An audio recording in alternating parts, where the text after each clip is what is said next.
بسم الله الرحمن الرحيم عن أبي هريرة رضي الله تعالى عنه قال قال رسول الله صلى الله تعالى عليه وسلم أفضل الصيام بعد رمضان شهر الله المحرم الحديث رواه مسلم۔ نبی کریم صلی اللہ علیہ وسلم نے ارشاد فرمایا، رمضان کے بعد سب سے افضل روزے وہ اللہ کے مہینے محرم کے روزے ہیں۔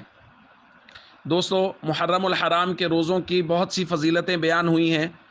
ایک حدیث میں حضور علیہ الصلوۃ والسلام نے 10 محرم کی روزے کی فضیلت بیان کرتے ہوئے ارشاد فرمایا، صیام یوم عاشوراء، 10 محرم کا روزہ، احتسب علی اللہ ان یکفر السنۃ التی قبلہ، مجھے اللہ کی ذات سے امید ہے کہ وہ 1 سال گزشتہ کے گناہوں کا کفارہ ہوگا۔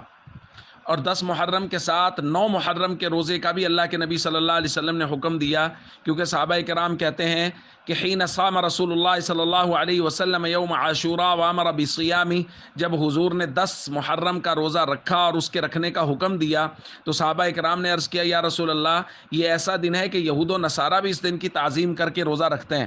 تو رسول اللہ صلی اللہ علیہ وسلم نے ارشاد فرمایا، فَإِذَا كَانَ الْعَامُ الْمُقْبِلُ إِن شاء اللَّهُ صُمْنَا الْيَوْمَ التَّاسِعَ، جب آئندہ سال ہوگا تو ہم 10 کے ساتھ 9 محرم کا روزہ بھی رکھیں گے۔ لیکن حضور علیہ الصلوۃ والسلام اگلے سال تک آپ صلی اللہ علیہ وسلم دنیا سے رحلت فرما گئے، تو یہ فیصلہ ہوا کہ 10 محرم کے ساتھ ایک روزہ اور رکھنا ہے، چاہے وہ 9 محرم کا رکھ لیا جائے یا 11 محرم کا رکھ لیا جائے، تو 9-10 یا 10-11۔ تو اس روزے کی بہت فضیلت ہے۔ اور یہاں ایک درخواست میں ضرور کرنا چاہوں گا، یہ جو ہمارے یہاں مزاج بن گیا ہے کہ شریعت کے کسی بھی حکم کے بارے میں جب تک یہ مینشن نہ ہو جائے کہ جی اس کی کتنی فضیلت ہے، محرم میں جہاں اور بہت ساری غلط فہمی ہیں وہاں یہ بھی ہے کہ جی بعض لوگ کہتے ہیں 10 محرم کا ایک روزہ 10,000 سال کے روزے کی فضیلت رکھتا ہے، 1,000 سال کے روزے کی فضیلت رکھتا ہے۔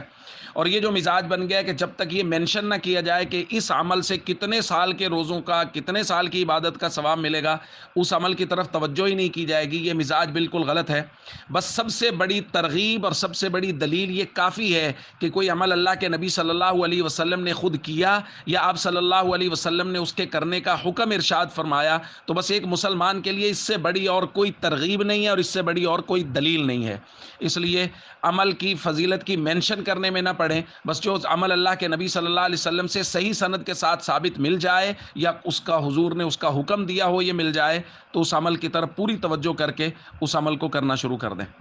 السلام علیکم ورحمۃ اللہ وبرکاتہ۔